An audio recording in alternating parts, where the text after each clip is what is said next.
A Daniel Liberio, secretario general del Zunca, a quien le damos la bienvenida. ¿Qué tal? ¿Cómo estás, Daniel? Bueno, buenos días y bueno, gracias por el espacio. Muy bien, creo que habíamos tenido algún contacto telefónico, no recuerdo aquí en los estudios, pero por eso te damos la bienvenida. Es un gusto recibirte. De la zona, aparte de Canelones, también me estabas contando. Sí, somos del pueblo Joaquín Suárez, o sea, estamos un poco distantes, pero bueno, Canelones y esa diversidad, esa amplitud que es hermoso. Y bueno, y hoy nos tocó andar por la vuelta y para nosotros poder llegar por acá es muy importante para nosotros. Perfecto. Bueno, Daniel, una campaña importante, ¿no? Porque acá el PIT-CNT se la mandó solo, ¿no? Vamos a decir que tuvo apoyo, pero hasta ahí nomás, tampoco demasiado fuerte, ¿no? Digamos, del Frente Amplio, que es lo que uno podía haber esperado en primera instancia. El apoyo tuvo, pero bueno, sí. Digamos que esto lo logró yo en realidad separaría un poco. Yo sé que la mayoría de los sectores del Frente Amplio, o por lo menos quienes conducen esos sectores, no acompañaban esta recolección de firmas. Es cierto de que miles y miles de militantes, votantes del Frente Amplio y de esos sectores, acompañaron con la firma y también fueron parte de justamente de la militancia para juntar firmas. Y también decirlo, de que la cantidad de compañeros y compañeros de trabajo, que también son de sectores de los partidos tradicionales, también acompañaron con la firma, y eso es muy importante, porque esto, más allá que es un hecho político muy fuerte, también había que entender que estábamos discutiendo de una herramienta que es fundamentalmente para el pueblo uruguayo, que es la seguridad social. Entonces, a veces discutir qué seguridad social tenemos, cuál es la que precisamos, es algo que también el conjunto del pueblo se interpreta que debe participar. Yo creo que eso fue muy bueno. Bien, yo cuando me refería a esto del apoyo, hablo principalmente, bueno, de los principales candidatos que, bueno, capaz que por una u otra razón no se expresaron de la forma que uno podía haber esperado, o que sí pudo haber ocurrido en otras instancias similares, ¿no? Estamos de acuerdo. No, estamos de acuerdo, bien, Daniel. Bueno, se han juntado muchas más firmas de las necesarias, cosa de ir tranquilo. Claro, ¿no? En realidad fue una campaña que fue media difícil. Primero, todos sabemos que la discusión que hubo en la mesa representativa, donde no todos los sindicatos teníamos la opinión de que este era el camino, más allá que estábamos convencidos que debíamos ir por una reforma de la seguridad social. Y el Zunca particularmente, ustedes saben bien que tenía una opinión no diferente, pero por lo menos queríamos tener mayor profundidad en la discusión. Después que resolvió la mesa, fue también nuestra decisión, y a partir de ahí salimos a recolectar firmas. Fue muy duro, porque lo primero hay que recordar que hubo una campaña con un terrorismo verbal muy fuerte, con planteos que el PIT-CNT iba a despropiar de los fondos que se tenían los trabajadores de ahorro individual, vaya a saber para dónde, con el planteo de que con esto se iba a perder mucho déficit fiscal y generaría un caos en el país. Todo ese planteo que se hizo, no tuvimos la posibilidad de tener debates por lo menos serios para intercambiar argumentos para que la gente pudiera opinar y a partir de ahí tomar su resolución. Pero bueno, nos dimos la forma, un método que es histórico, de recorrer todos los centros de trabajo, de recorrer todas lo que son las ferias, los barrios, casa por casa. Y yo creo que no hay que menospreciar la inteligencia de la gente y del pueblo. A partir de que empezamos a intercambiar y empezar a dar nuestros argumentos, bueno, empezamos a encontrar una aceptación del lado de la población, donde la gran mayoría de aquellos que logramos poder conversar terminó acompañándonos con la firma, y muchos de ellos también juntando firmas. Es cierto que a una parte importante de la población no logramos llegarle, bueno, por problemas de logística, por problemas quizás de infraestructura, pero bueno, yo creo que fue importante porque la firma que se lograron supera en varios miles lo que nos pedían como piso, que eran 270.000, ¿no? Sí. A esto que tú subrayabas de lo que se decía del otro lado, digo, porque se habló de un lado y del otro, faltó un debate, ¿no? Ahí como para poder entenderlo de una manera mejor. Que se podría perder el grado inversor, que el hecho de equiparar las jubilaciones mínimas al salario mínimo podría ser que, como pasaba antes, se tendieran los gobernantes próximos a bajar el salario mínimo, es decir, un montón de argumentos, bien, ¿no? Y ahí falta, o capaz que se da ahora, ¿no? Capaz que en la instancia se da. Ojalá sea ese debate. Para que de un lado y del otro se puedan... Yo voy a dar dos ejemplos. Con el tema del salario mínimo y las jubilaciones mínimas, que es un planteo que hacemos nosotros, primero que el salario se marca por índice medio de salario. Eso está así. Por más que diga un gobierno tiene decisión de hacer planchar el salario mínimo, bueno, lo que dice que eso se ajusta por índice medio de salario, entonces no hay forma de que se pueda planchar. Únicamente, bueno, se quiere borrar todo lo que está hecho. Se ajusta a una realidad. Se ajusta a una realidad, es así. Lo segundo, de que venía habiendo un proceso en cuanto a las jubilaciones mínimas con los gobiernos anteriores, en la cual cuando se daba el adelanto que se da en junio, no se descontaba. ¿Está bien? A partir de este gobierno, una decisión propia así política del gobierno, cada vez que se da un adelanto en junio de lo que debería ser el ajuste de las jubilaciones, se descuentan en enero.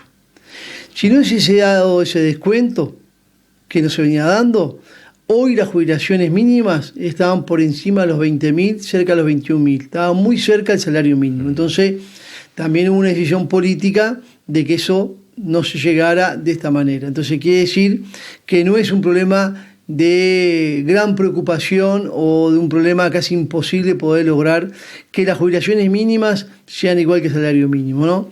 Lo segundo, con lo que tiene que ver con el tema de la posibilidad de un gran déficit que puede haber en Uruguay. Había algunos, la verdad, algunos candidatos que dijeron que el IVA tendría que ser de 3 cifras, es un disparate, o como ha dicho el propio ministro de Trabajo, que es una lápida al Uruguay. Y en realidad, cuando nosotros analizamos de cómo se financiaría esto, hay elementos. Por ejemplo, hoy en el Uruguay hay muchas exoneraciones a la seguridad social que habría que revisarlas. Yo estoy dando ejemplos siempre de lo que es la educación privada. Yo vivo en Suárez, hay un colegio de cura muy modesto, los curas como pueden sostienen el colegio, no estamos hablando de eso que estén exonerados, pero vos tenés instituciones privadas que su matrícula son en dólares. Más, están hablando de hacer instituciones privadas dentro de los barrios privados con un costo altísimo. Bueno, ¿cómo se entiende que esas instituciones privadas de la educación no paguen aporte social? Mientras que la educación pública toda paga. Bueno, ahí tenés un pedazo. Pasa lo mismo con lo que tiene que ver la salud privada. Está exonerada de pagar aporte. Pasa lo mismo con la situación de los agroexportadores. Saben bien que hay una diferenciación de la forma del aporte que tiene el sector que está en el campo, que es 9 veces menos que lo que paga el bolichero de la esquina. Y no estoy hablando de los productores rurales familiares que están pasándola como la pasan. Estamos hablando de la agroexportación que tiene ese privilegio. Bueno, revisemos esas exoneraciones y no te digo que resolvemos todo ahí, pero ahí tenés una forma de resolver. Y lo otro, bueno, revisar una serie de renuncia fiscal que tiene el Estado, o sea, sobre algunas inversiones que yo creo que son buenas de revisar. Entre el IRAE y lo que tiene que ver el patrimonio, las exoneraciones son 2.000 millones de dólares. Bueno, ¿no habría que revisar un poco eso? Y quizás de ahí podés resolver cómo sustentar algo tan importante como la seguridad social para el pueblo uruguayo. O sea, para una discusión seria, ¿no? Claro. Entonces, ¿el IVA el que va a resolver? No creemos que sea el IVA. Hay formas de corregir lo que son los presupuestos y el PBI, que permitirían sostener una modificación de la seguridad social en donde todos aportemos, porque la reforma que hizo el gobierno únicos que pagan el precio de esa reforma son los trabajadores y las trabajadoras. 2 o 3 maneras. Una de ellas llevando a 65 años de edad nuestra jubilación, ¿no? Y vos tenés una cantidad de sectores, trabajadores de la construcción, trabajadores del campo, los frigoríficos, empleados doméstica, que es muy difícil que se puedan sostener a esa edad vinculada al laburo. ¿Por qué? Mirá, hay un dato que lo da el Instituto Nacional de Estadística. El nivel de ocupación entre los 40 y los 60 años, la tasa de ocupación es de un 81%. Uh-huh. Sin embargo, de los 61 hacia adelante, cae a un 20%. Te está hablando que de 61 años hacia adelante, poder tener vínculos laborales es muy difícil, cae de forma bruta. Entonces, lo que vos estás haciendo, que va a haber un sector de la población que a los 60 años, 61, queda sin trabajo y va a estar hasta los 65 años para empezar a hacer el trámite para jubilarse. Entonces, es un problema que es gravísimo. Lo otro, no fue por casualidad que se hubo una ley en la cual decretó que con 58 años de edad y 28 años de aporte, uno tiene una prejubilación para llegar a los 60. ¿Por qué se hizo eso? Porque queda claro que a esa edad, los 55 en adelante, poder reubicarse en el mercado laboral es mucho más difícil. Tanto es así que se reconoce eso, que también hubo una modificación que los trabajadores y trabajadoras mayores de 50 años tienen un año de seguro paro. ¿Por qué si los otros tienen 6 meses? Porque se entiende que después de los 50 años reincorporarse a la vida laboral es mucho más difícil. Bueno, todo esto son elementos que permiten decir, porque nosotros entendemos que a los 60 años de edad, con 30 años de aporte, un trabajador debería tener la libertad de elegir retirarse o mantenerse trabajando tranquilamente, pero que el trabajador sea el que decida qué hacer a esa edad, ¿no? Bien. Bueno, Daniel, las AFAP son otro de los asuntos. También se hablaba acerca de eso, ¿no? ¿En qué quedaba todo ese dinero, todo ese ahorro de las AFAP? Y se hablaba de confiscación, el término que tú empleaste incluso. Bueno, ¿qué se puede responder sobre esto? ¿Y qué impacto tuvieron las AFAP? Porque en el 96 se hablaba de las AFAP como una solución. En el 96 cuando se hablaba de la AFAP, ¿no? Que la inversión privada, ahorro individual, que se le dice... primero que no es dinero nuestro directamente, fuera mío el ahorro, yo mañana preciso para hacer algo, lo retiro, eso no se puede tocar. Pero lo que tenemos que dejar claro que cuando yo soy medio veterano, en el 96, hacían grandes promociones por los medios de comunicación, en donde veías 2 viejitos viajando a la luna, porque ahora puedo viajar a la luna, porque lo que tengo ahorrado en la FA, con lo que gano ahora, me voy a la luna. O me compro la casa que quería comprarme en la playa, o una Harley Davidson. Es así. En realidad... quizás durante un tiempo el pueblo no tenía claro lo que pasaba con la FAP, y el resultado que ahora, cuando empiezan las primeras prestaciones por intermedio de la FAP, nos dan algunos números que son alarmantes. 2/3 de los que están hoy cobrando prestaciones de la FAP, 2/3 están cobrando menos de 900 pesos por mes. Después hay un 50% más que está cobrando un promedio de 5.000 pesos por mes. Y apenas hay 1% que tienen prestaciones de más de 25 a 50.000 pesos. Entonces estamos hablando que la FAP, a partir de lo que ha sido un gran fracaso, por lo menos para los trabajadores y las trabajadoras. Si vos comparás tu aporte de la Seguridad Social, el BPS, que es el 50%, y el 50% de la FAP, ¿con cuánto te jubilás en el BPS y con cuánto te da la FAP? Hay una gran diferencia. Eso es lo primero. Lo segundo, que esta reforma que hizo el gobierno favorece mucho más la FAP, porque obliga a todo el mundo a estar dentro de una FAP. Primero es eso. Y lo segundo, que hay un dato que no es menor, ustedes saben que la FAP cobra una comisión por administrar la plata que vos depositas. O sea, es increíble, vos pones plata en un banco y por lo general te da interés. Bueno, acá pones plata y la FAP te cobra un 4 o un 5% por administrar tu plata. Ahora, lo que cambiaron ahora, que cuando vos estás sin trabajo, que pasa mucho en la construcción, igual la FAP sigue cobrando esa comisión, y de lo que vos tenés ahorrado, que no podés moverlo porque no tenés trabajo, te siguen sacando para pagar. Te va disminuyendo. Claro, entonces, la verdad, es una reforma que es realmente regresiva. Y a su vez también, fíjense, de que las prestaciones por discapacidad, que el promedio era un 66% más o menos que se cobraba por discapacidad, se reduce hasta un 40%. Entonces, siempre la forma de equilibrar las cuentas de seguridad social fue a partir de recortar únicamente los trabajadores y las trabajadoras. Y llevar a 65 años la edad de retiro, hay un dato también que es muy peligroso. Dato que dan los propios técnicos del gobierno cuando fueron al Senado. Está en acta. Hoy hay unos 60.000 trabajadores que reciben prestaciones por discapacidad, ¿no? Más o menos el promedio que había. Dicen ellos mismos que se va a llevar a 150.000 por llevar más años de trabajo, y justo los años más difíciles. Quiere decir que vamos a encontrarnos con mucho más cantidad de trabajadores rotos al final de su vida laboral. Bueno, si eso no es salvaje y no había que pensar en un cambio, por eso nuestra propuesta de la eliminación de la FAP como gran lucro es una eliminación. Pero lo que dicen también, ¿a dónde va ese dinero? Es la pregunta. Hay que tener claro que los ahorros individuales están hoy en lo que tiene que ver en la FAP. El planteo que dice la papeleta, si lo leemos, que se crearía un fideicomiso por parte del Estado, una organización, que posiblemente sea en el propio Banco República, donde ese dinero que solo tenemos ahorrado como de forma individual, pasaría ese fideicomiso del Banco República. Pero no va a una bolsa, con una trazabilidad. Si Juan Pérez acá en la FAP tiene 1.000 pesos, va el fideicomiso con 1.000 pesos. Si Rodríguez tiene 5.000, va el fideicomiso con 5.000. ¿Para qué es eso? Para cuando Pérez o Rodríguez, que sea, se vaya a retirar, tenga también una prestación por ese dinero que está identificado. Está claro que a partir, si sale el plebiscito y se elimina la FAP, ya después nadie más tiene ahorro individual, sino que A partir de los aportes son únicamente para la seguridad social. Entonces, decir que el dinero va a un triángulo de las Bermudas es muy irresponsable y no haber leído por lo menos la papeleta es lo que dice.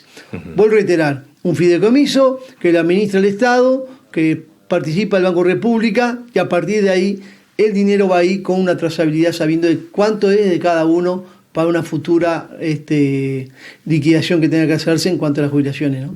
Perfecto. ¿Y la gente que estaba solo con la FAP, por ejemplo? Bueno, pasaría la misma situación. Exactamente. Pasaría también a ese fideicomiso y después a partir de ahí también empieza a aportar lo que es a... Pero fíjense en ahora con esta reforma, ¿no? También la caja notarial, también la caja bancaria, todas las cajas pasan también a tener comportamiento, aportación en la FAP. O sea, obligan directamente a aportar a la FAP cuando la FAP ha demostrado ser un gran fracaso, ¿no? Entonces yo digo, esa rentabilidad que se lleva a la FAP, también volcada hacia la seguridad social, BPS, también le da una espalda económica al BPS para poder afrontar los desafíos que tiene para adelante. Claro. Bueno, Daniel, ahora el escenario es octubre, ¿no? Sí. Ver qué es lo que sucede, si la población, la ciudadanía acompaña con esto que son en definitiva estos tres pilares, ¿no? Porque en realidad cuando hablamos del plebiscito hablamos de estos tres pilares que has mencionado. ¿Qué es lo que se espera? ¿Que se acompañe? Ojalá que se pueda hacer una campaña con discusión, con argumentos y debate válidos. Yo capaz que no sé si estoy más preparado, sí lo que sé, la vida real, lo que pasa en mi gremio en la construcción, pues yo he trabajado en la construcción, mi viejo fue jubilado de la construcción, y tengo clarísimo cuáles son los pros y los contras de cada cosa. Pero hay números, hay datos que se pueden discutir y tranquilamente debatir con argumentos cuál es la mejor opción. Nosotros vamos a tener una campaña que va a ser muy austera porque no tenemos un mango, es cierto, pero bueno, buscaremos todos los espacios que nos puedan abrir y a su vez nuestra campaña va a ser con el mismo método que fue la recolección de firmas. Es recorrer a los centros de trabajo, recorrer a los barrios, recorrer a los pueblos, y yo creo que eso es muy importante porque en esta campaña también debemos recordar, y saludo lo que ha sido la militancia, no hubo un solo pueblo del país que no haya sido recorrido, y particularmente en Canelones recorrimos todo el Santoral, todo el eje de la Ruta 8, todo lo que es la Ciudad de la Costa, todo el eje de la Ruta 5, y la verdad que yo creo que la llegada esa con la gente permite discutir cosas que a veces se tienen muchas dudas o desconocimiento, y la gente después que discute y tiene sus elementos, sus argumentos, me parece a mí que toma la decisión de forma más certera, ¿no? Claro que sí, con mucho más información. Con mucho más información. Bueno, otro de los asuntos, Daniel, el despido de 400 trabajadores por parte de la empresa Balsa y Asociados que se presentó a concursos, ¿no? Bueno, ¿qué situación? Porque aparte de una empresa que trabajaba principalmente en Canelones y Rocha, ¿no? Sí, fundamentalmente Canelones. Rocha tenía que comprar unos terrenos, pero en Canelones, y hay que ver que, para explicar un poco lo que es la inversión, realmente esos proyectos son en los barrios privados. Inmobiliarios, ¿no? Sí, son los barrios privados, en la cual vienen con mucho anuncio de bombo y platillo, de grande inversión. De lujos. Sí, o sea, cualquier vivienda de esas son de $500.000 para arriba. Barrios inteligentes se venden de esa manera, y la verdad que esos proyectos que se venden con bombo y platillo después tienen mucho beneficio fiscal. Fíjense en que estas inversiones de Balsa, que son 3 barrios en Canelones, tuvo una devolución fiscal por parte del gobierno, del Estado, de todos nosotros, de $43 millones. O sea, el Estado renunció a esos 43 millones. Renunció a esos 43 millones porque hiciera esa inversión. No estamos hablando de vivienda de interés social, no estamos hablando de cooperativa de vivienda, no estamos hablando de vivienda de relajo, estamos hablando de vivienda de alto costo. Y a su vez la Junta Departamental también, porque es parte también de la ley o lo que tiene potestades para hacer, no sé, estamos diciendo que tengamos contra, pero hay que decirlo, viviendo que terrenos son rurales, que estas empresas piden para urbanizarlo, se le da la autorización y en el momento que se urbaniza pasa a ser terreno suburbano. Entonces, directamente ese terreno que es rural, que tiene un costo, automáticamente su valor crece varias veces. Ahí ya tienen rentabilidad.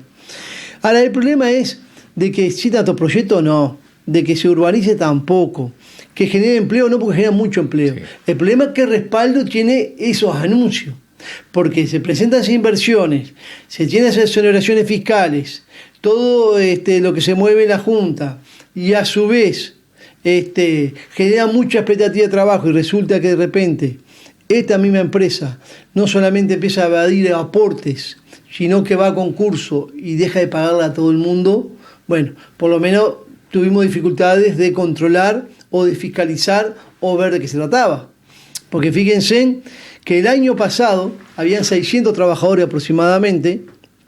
Un trabajador tiene un siniestro laboral, cuando va al Banco Seguro, el Banco Seguro le dice que no lo puede atender o no le da la prestación porque no tiene los aportes hechos. ¿Está bien? Atiende, sí, por supuesto, pero dice, mira, que a vos no te corresponde, ten la ¿cómo que tengo los aportes? Ahí se nos prende la luz amarilla, entramos a averiguar y resulta que estaba debiendo como varios meses de aporte social a los trabajadores y al BPS, hoy que te habla tanto de financiación, deuda gigantesca en el BPS. A partir de ahí tuvo un conflicto medio duro, se resolvió regularizar, esta empresa hizo un convenio con el BPS, empezó a pagar, y bueno, y este año hicimos un seguimiento mes a mes, estaban los aportes, y este año ya, durante febrero, ya nos presentó las planillas, en marzo tampoco, vimos mucha preocupación hasta que nos anuncian de que por problemas económicos, financieros, iban a concurso. Hay dos problemas, o tres. El primero, que los trabajadores fueron enviados al seguro paro parcial, suspendido, no quiere decir que le dieron de baja definitiva. Esta empresa tiene un pasivo, deudas, más de 60 millones de dólares. Es muy difícil que alguien levante ese muerto y que la obra continúe. Ahora, el problema es que al enviarlo de forma parcial, por 4 meses, esos compañeros no pueden iniciar ningún trámite de juicio reclamando los créditos laborales e incluso el incumplimiento de un contrato que era por mucho más tiempo. Entonces ahí tenés el problema porque los compañeros joden de brazo atado. Segundo problema que tenés, ante la falta de aporte de algunos meses que tuvo este año, muchos de esos trabajadores les faltan jornales para poder hacer el seguro paro.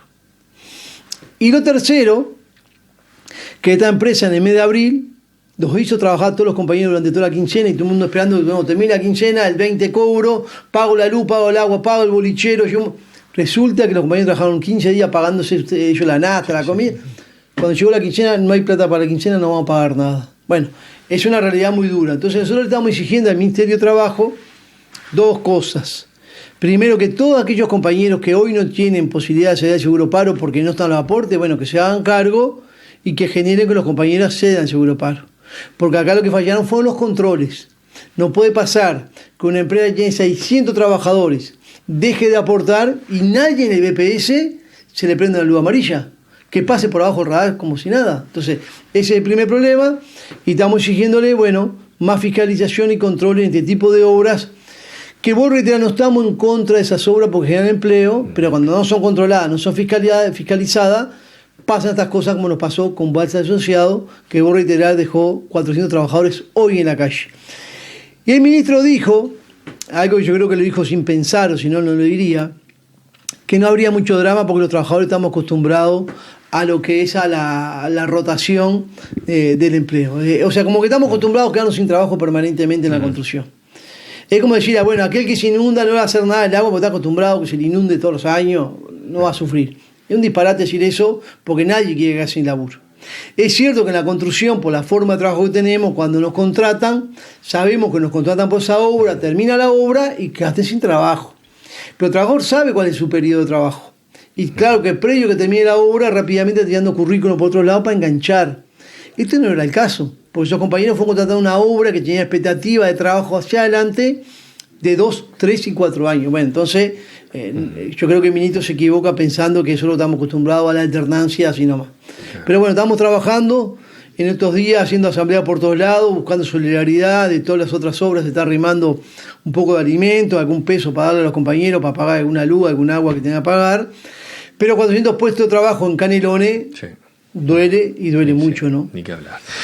Bueno, Daniel, ha sido un gusto recibirte y dialogar contigo. Seguramente más adelante volveremos a hablar porque estas instancias son importantes para informar a la gente. Gracias como siempre. No, gracias a ustedes por el espacio y bueno, disculpen la llegada tarde, pero estaba medio complicado el trámite, el tránsito y como te dije la pasada, te decía recién, yo San Ramón tengo un sentimiento muy especial porque cuando era muy gurisito, hace muchos años, ¿no? Mi lugar de vacaciones era la casa de mis tíos acá en Los Vence y bueno, y venía un poco a jugar acá al río y pasaban unos días preciosos y hoy llegué y la verdad que el pueblo sigue tan lindo como siempre. Bueno, un gusto será recibirte pronto. Dale, gracias.